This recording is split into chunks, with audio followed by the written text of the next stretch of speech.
Am I the whole for siding with my half-sister by saying if I were in her shoes, I don't think I'd want anything to do with Dad either? I'll try to explain this as clearly as I can, though emotions are high and it's hard to stay neutral. I'm 18 years old, the youngest in my family. I have four full siblings, ages 23, 25, 26, and 28. We all grew up together in what, on the surface, looked like a pretty average family. Except, there's someone who was missing from the very beginning. Our half-sister. She's 33 now, and none of us really knew her. We grew up hearing vague mentions, soft silences, or uncomfortable changes in subject when her name came up. She was born when my dad was with another woman before he met my mom. When she was about 4, my dad married my mom. And that was the last time he saw her, because her mom kidnapped her and fled the country. Apparently, there was a huge mess around that time. Legal action, police involvement, even a lawyer or two. My dad did try for a few months. That's what I've been told. But after that, he just stopped. He didn't hire a private investigator. He didn't launch campaigns or speak to the media.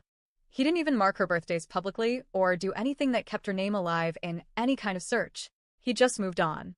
Married my mom. Had more kids. Built a life without her. But not everyone let go. My dad's siblings, my aunts and uncles, never fully accepted his decision to stop looking. They respected his grief, I think, but couldn't understand how he could go so numb. They quietly kept looking. For decades. Nearly 30 years later, they finally found her through social media. She had resurfaced online, living her life. She had changed her name. She had gone to school. She had a career. She wasn't lost anymore. And, it turns out, she had found us first. She had seen pictures, posts, old family photos. She knew what we looked like, what our birthdays were, what schools we'd gone to. But what she didn't find was any sign that my dad had been looking for her. There were no posts saying, "I miss you." No news articles. No updates. Just silence. So when my aunts and uncles finally messaged her, hoping to reconnect, her answer was clear and sharp.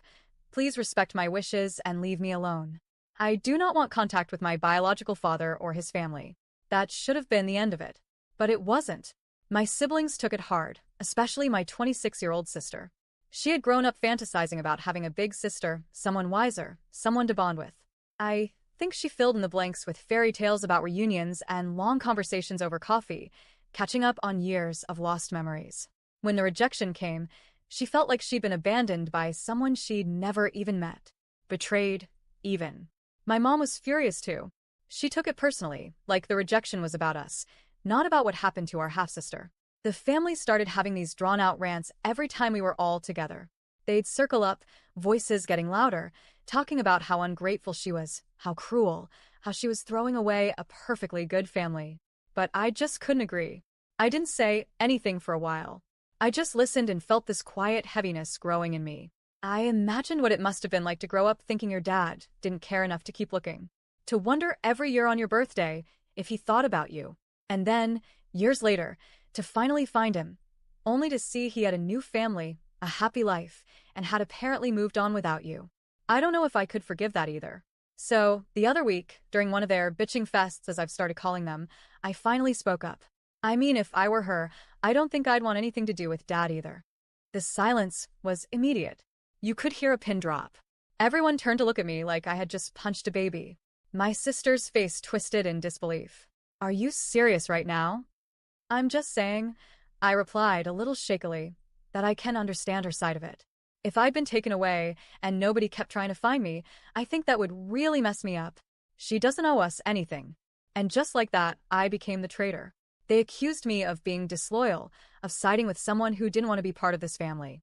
They said I should stand with the people who have always been there for me, not the stranger who wants nothing to do with us. My mom told me I had no idea what it was like back then, that I was too young to understand how much pain my dad went through. My siblings piled on, saying I should be supporting them, not her. Since then, things have been tense. They keep bringing it up. Little passive-aggressive comments. Awkward silences when I walk into the room. My sister won't talk to me unless she has to, and when she does, it's cold and clipped. I try to avoid family gatherings altogether now because I know what's waiting for me. More judgment, more accusations, more guilt. But deep down, I still feel like I said the right thing. I didn't scream it. I didn't call my dad a monster. I just empathized with someone who's been through a lot. And somehow, that makes me the villain in my own home. So, am I the a-hole for saying if I were in my half-sister's shoes, I probably wouldn't want anything to do with Dad either?